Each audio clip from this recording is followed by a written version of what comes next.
গপ্প হবে ক্রেজি।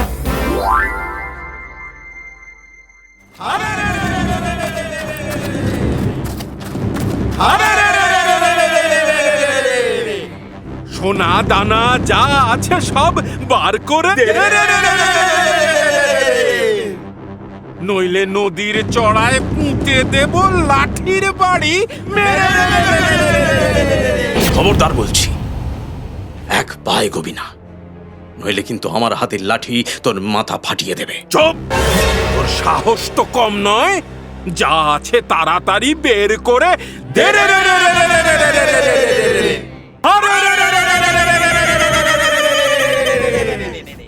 এই কে আছিস?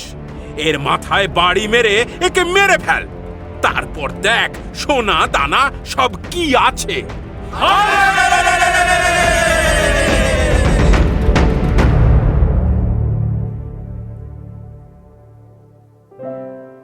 আজ তোমাদের শোনাবো রবীন্দ্রনাথ ঠাকুরের লেখা ডাকাতের গল্প। আজকের গল্পে যে সময়টার কথা বলছি, সেই সময়ে আজকের মতো এত বড় বড় ফ্ল্যাট বাড়ি ছিল না। তখন এক একটা পাড়া থাকতো, অনেকগুলো বাড়ি ঘিরে এক একটা পাড়া হতো। আর সেই পাড়ায় সকলেই প্রায় সকলকে চিনত, সবার সঙ্গেই সবার মেলামেশা ছিল। তখন সকলে এত ব্যস্ত ছিল না। রবি ঠাকুর যে পাড়ার কথা বলছেন এই গল্পে, সেটা হলো গুপ্তি পাড়া। সেই পাড়ার একজন নামকরা ডাক্তার হলেন বিশ্বম্ভর বাবু।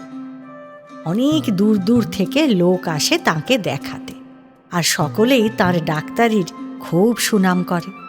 তবে সবসময় যে তাঁর কাছে এসেই লোকে তাঁকে দেখিয়ে যায় এমনটাও নয়, তাকেও দূরে দূরে গিয়ে রোগী দেখতে হয়। মাঝে মাঝে ওষুধপত্র নিয়ে ডাক্তার বিশ্বম্ভর বাবু তাই রোগী দেখতেও যান। সেদিন বিশ্বম্ভর ডাক্তার পালকিতে চড়ে সপ্তগ্রামে যাচ্ছেন রোগী দেখতে। মনে রাখতে হবে, তখন কিন্তু এক জায়গা থেকে আর এক জায়গায় যেতে বাইক বা এরকম আমাদের মতো গাড়ি ছিল না, বাসও অত ছিল না। তখন পালকি করেই লোকে এক জায়গা থেকে আর এক জায়গা যেত। তো বিশ্বম্ভর বাবুও পালকিতে চড়ে সেদিন যাচ্ছেন রোগী দেখতে সপ্তগ্রামে। সপ্তগ্রামের স্টিমার ঘাটে স্টেশন মাস্টার হলেন মধু বিশ্বাস। মধুবাবুর ছোট ছেলেটা পেটের ব্যথায় খুব কষ্ট পাচ্ছে, সেই বাচ্চা ছেলেটাকেই দেখতে যাচ্ছেন তিনি। তখন ইংরেজির ফেব্রুয়ারি মাস হবে, আর বাংলার ফাল্গুন মাস। আচ্ছা, বাংলা মাসের নামগুলো জানো তো? দেখি বলো, আমারও মনে আছে কি না। বৈশাখ, জ্যৈষ্ঠ, আষাঢ়, শ্রাবণ, ভাদ্র, আশ্বিন, কার্তিক, অগ্রহায়ণ, পৌষ, মাঘ, ফাল্গুন আর চৈত্র। এই 12টা মাসের 2টো করে মাস নিয়ে হয় এক একটা ঋতু, মানে এক একটা সিজন। তো ফাল্গুন আর চৈত্র মাস নিয়ে হয় বসন্ত ঋতু, মানে স্প্রিং, আর ইংরেজিতে সেটাই ফেব্রুয়ারি মার্চ। তো বাংলার ফাল্গুন মাস পড়ে গেলেও তখনও ভালোই ঠান্ডা ছিল। তার ওপর বেশ কিছুদিন আগেই প্রায় 1 সপ্তাহ ধরে বৃষ্টি হয়েছিল, হালকা হালকা ঠান্ডা হাওয়া বইছিল।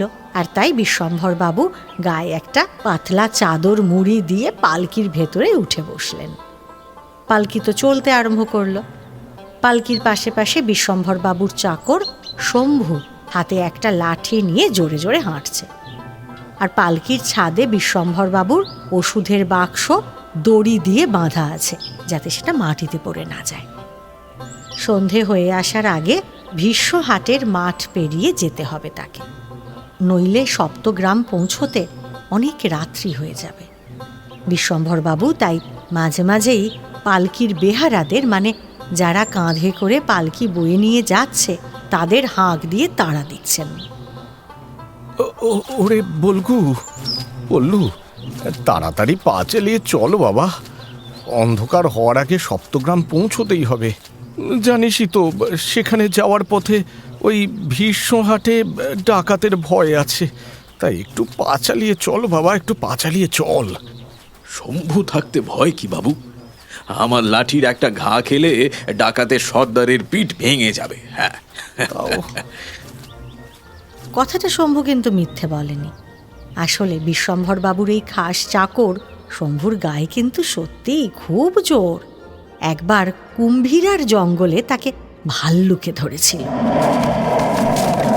তার কাছে বন্দুকও ছিল না তখন, শুধু লাঠি নিয়ে ভাল্লুকের সঙ্গে যুদ্ধ করেছিল সে।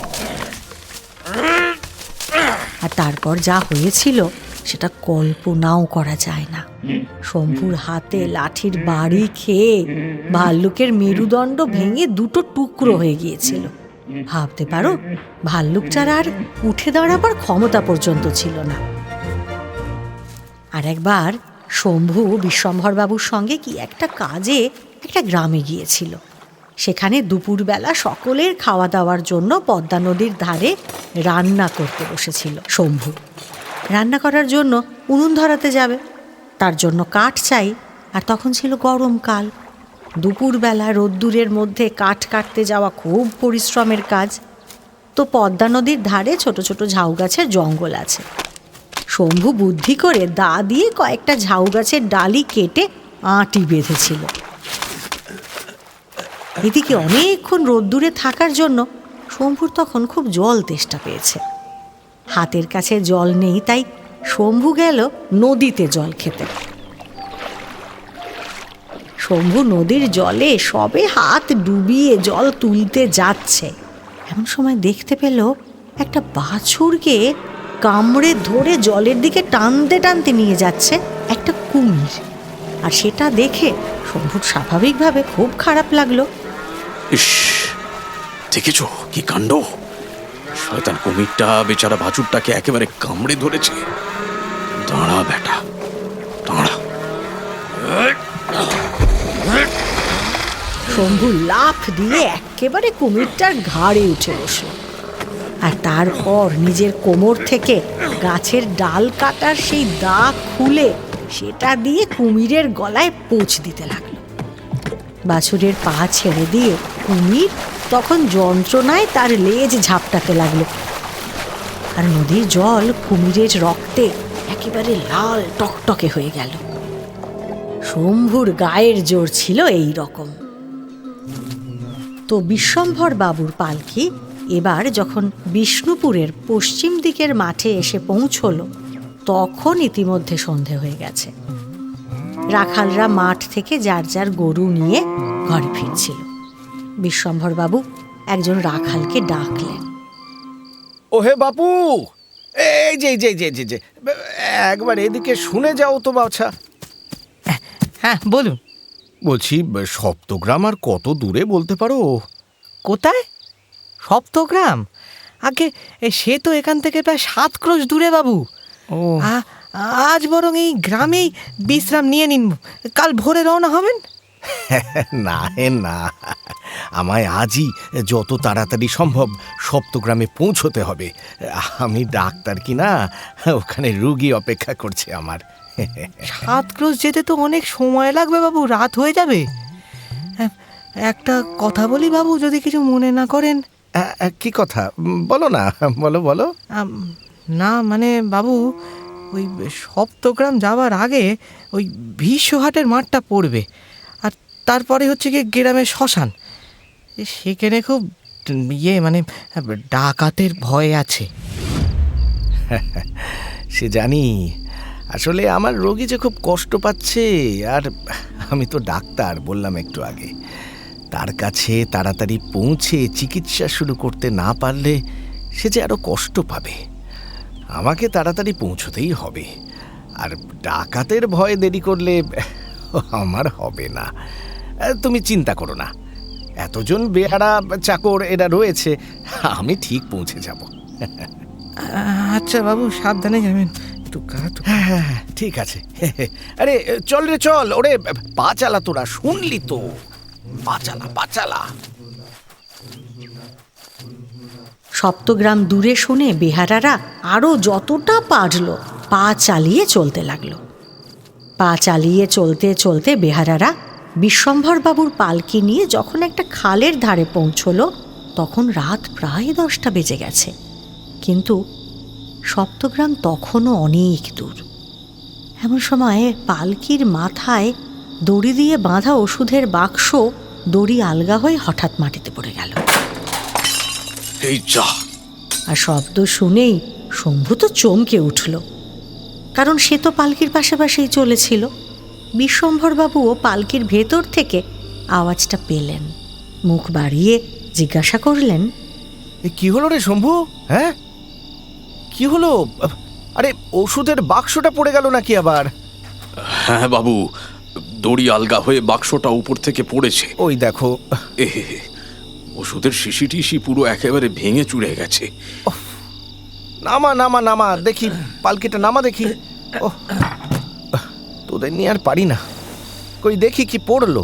মশালটা এদিকে নিয়ে আয়। হ্যাঁ, এই যে কথা, এই যে। ছি ছি ছি ছি ছি, ক্যাস্টর অয়েলের শিশিটা ভেঙেছে রে। যাক, বাকি শিশিগুলো ঠিকই আছে। নে, বাক্সটা আবার পালকির ছাদে ভালো করে বাঁধ দেখি। আর এবারে ভালো করে রশি দিয়ে বাঁধ, যাতে আর পড়ে না যায়। হ্যাঁ বাবু, হ্যাঁ, এক্ষুনি বেঁধে দিচ্ছি। সাবধানে বাঁধিস, আবার ফেলে টেলে দিস না। ওষুধের বাক্স পালকির ছাদে দড়ি দিয়ে ভালো করে বাঁধার পর আবার সবাই রওনা দিল। কিন্তু এবার বিপদ এলো অন্য দিক থেকে। খাল পেরিয়ে পালকি সবে 2 ক্রোশ রাস্তা এগিয়েছে, অমনি মরমর করে পালকির ডান্ডা ভেঙে পালকি মাটিতে পড়ে গেল।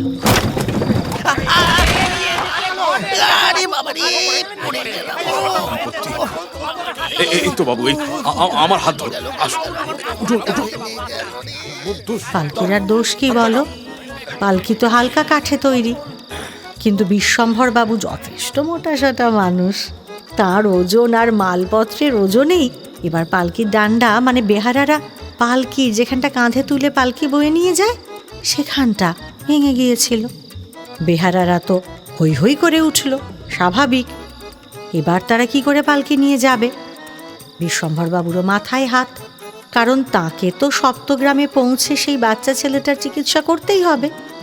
আচমকা পালকি শুদ্ধ পড়ে গিয়ে এদিকে তিনিও ব্যথায় কাতর হয়ে পড়লেন। কি বিপত্তি! হাত লাগা।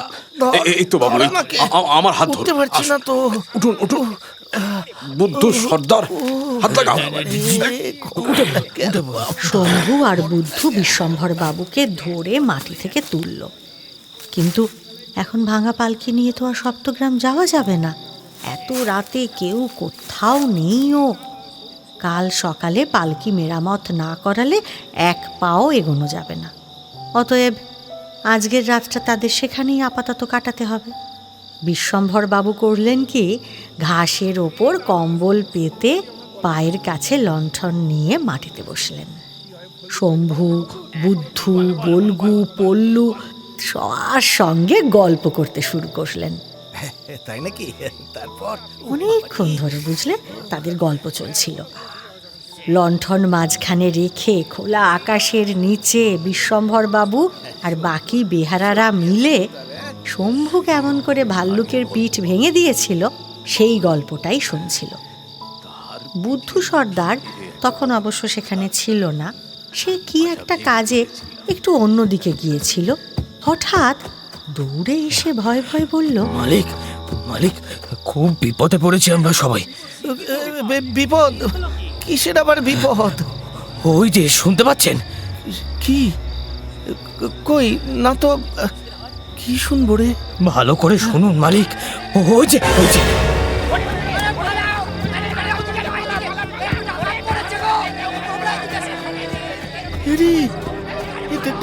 ডাকাত! ডাকাত আসছে তো। ওরা যে ডাকাত সেই বিষয়ে কোনো সন্দেহ নেই। ভয় কি? আমরা সবাই আছি। তোরা তো সবাই আছিস। অভয় আর কোথায় মালিক? বলগু আর পল্লু তো পালিয়েছে। হ্যাঁ, সে কি? বক্সি কোথায়? আরে বিষ্ণু কোথায়? তারা তো আছে নাকি? না বাবু, ওই বক্সি ওইদিকে ওই ওই ঝোপের আড়ালটাতে গিয়ে লুকিয়েছে। ওঝো আর বিষ্ণু সে কোথায়? বিষ্ণু ও তো আরো ভয় পেয়ে গেছে বাবু। ও ভয় পেয়ে গিয়ে ঝোপের ওদিকেই লুকিয়েছে। সে কি? শম্ভু! শম্ভু! আগে বাবু, ডাকাতেরা যে এসে পড়লো, এবার কি হবে রে শম্ভু? ভয় নেই বাবু, ভয় নেই। আমি আছি, আর আছে আমার এই লাঠি। কিন্তু কিন্তু ওরা যে এগিয়ে এলো, আর যে সবাই পালিয়েছে। ওই যে ওরা যে 5 জন আছে রে দলে, তুই একা কি করবি? আসুক না, কি করে দেখি। ভুলে যাবেন না বাবু, আমার নাম শম্ভু। এতদিন শুধু গল্পই শুনেছেন, এবার নিজের চোখে দেখবেন। মানে মানে এক্ষুনি দেখতে পাবেন বাবু। ডাকাতরা এসে একেবারে বিশ্বম্ভর বাবুদের ঘিরে দাঁড়ালো। প্রত্যেক ডাকাতের একেবারে ব্যায়াম করা পেটানো চেহারা, ধুতি পরা, খালি গা, মাথায় লাল ফেট্টি, আগুনের ভাটার মতো লাল লাল চোখ, মোটা পাকানো গোঁফ, আর কানে তাদের জবা ফুল গোঁজা। প্রত্যেকের হাতে একটা করে মোটা বাঁশ দিয়ে তৈরি তেল মাখানো লাঠি, একেবারে তেলে চপচপে হয়ে আছে। বিশ্বম্ভরবাবু ভয়ে ঠকঠক করে কাঁদতে কাঁদতে তখন দুর্গা নাম জপ করছেন। আর ডাকাতরা এসে বিশ্বম্ভর বাবুদের দেখে হা হা করে হেসে উঠল। তারপর ডাকাত সর্দার মেঘের মতো গম্ভীর গলায় বলে উঠল, তোদের সঙ্গে যা আছে এক্ষুনি সব বার করে আমাদের দে। চালাকি করলে এই লাঠি দিয়ে তোদের মাথা ফাটিয়ে নদীর চড়ায় কাদায় পুঁতে দেব। দে বলছি, দে। শম্ভু, কি হবে রে এবার? কি হলো? এত দেরি করছিস কেন? সোনা দানা সব দে বলছি। এই যা, যা তো ওর পকেট থেকে টাকা করি সব নিয়ে আয়। এই চলো চলো চলো। ডাকাত সর্দারের কথায় একজন বিশ্বম্ভর বাবুর দিকে সবে এগোতে যাবে, এমন সময় শম্ভু চিৎকার করে উঠল, খবরদার, খবরদার বলছি। এক পা কাছে আসিস যদি, আর সব ব্যাটাকে মেরে ফেলে দেবো একেবারে। এই এটা কে রে? কাকে কি বলছে? তার মাথাটা মেরে ফাটিয়ে দে তো।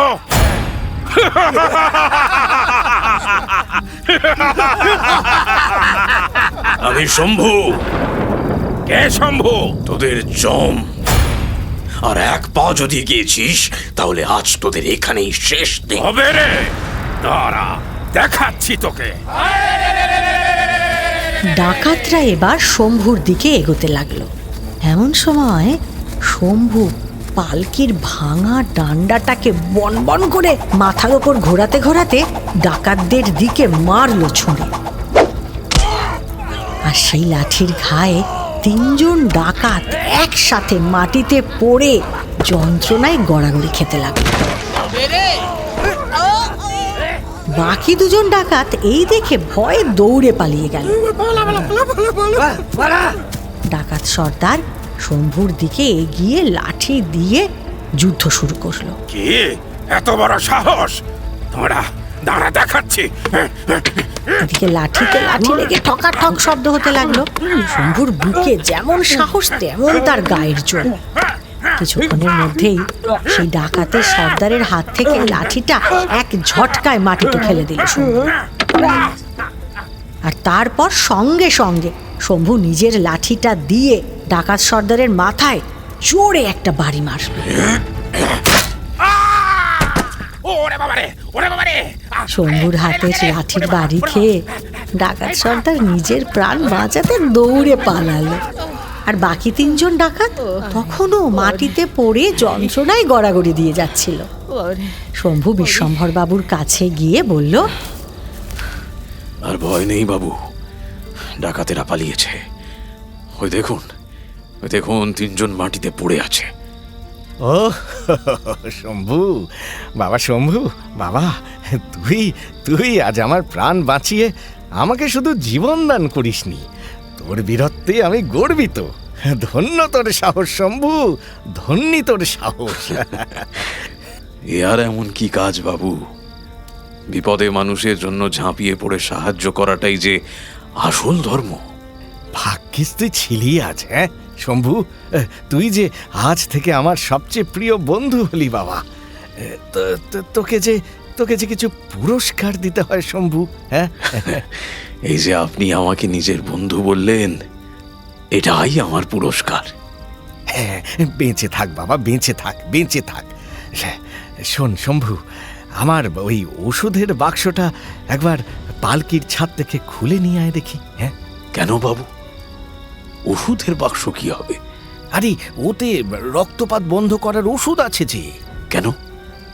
আমার তো রক্তপাত হয়নি বাবু। আহা, তোর কেন হবে? ওই যে 3টে ডাকাত মাটিতে পড়ে আছে, ওদের তো ব্যান্ডেজ করতে হবে, চিকিৎসা করতে হবে। মানে এরা তো একটু আগেই আপনাকে মারতে চাইছিল, আর এখন আপনি এদের চিকিৎসা করবেন?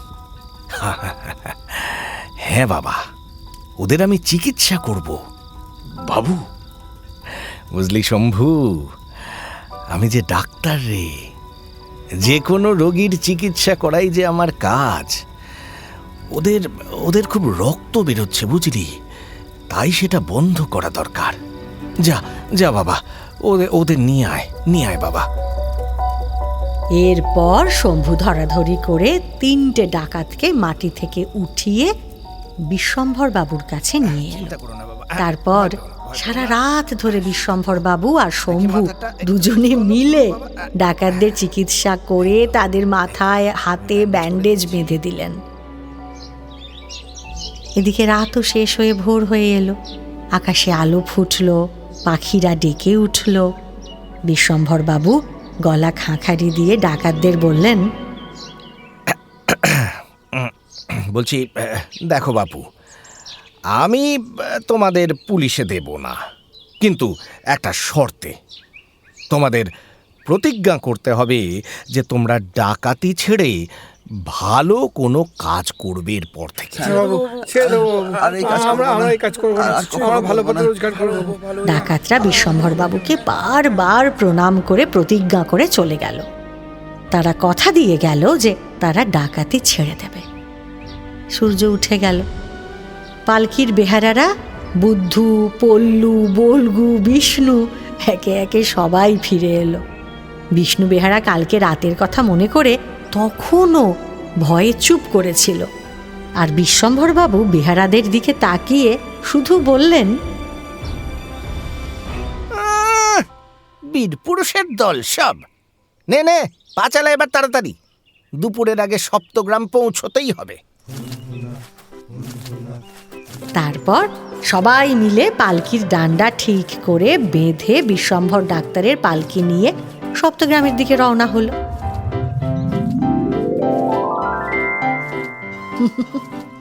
কি কেমন লাগলো ডাকাতের গল্প? আমাদের লিখে জানাও দেখি। আর মনে রেখো, প্রতি বৃহস্পতিবার এমনই নানান স্বাদের গল্প নিয়ে আমি ঠিক চলে আসব। তাহলে আমাদের সঙ্গে থাকো, আর গল্পগুলো শুনতে হলে চ্যানেলটা শিগগির সাবস্ক্রাইব করে নাও। আর হ্যাঁ, বেল আইকনটা প্রেস করতে ভুলো না কিন্তু। কি 5 মিটার ফুল তো? তাহলে আজ এই অবধি থাকবো।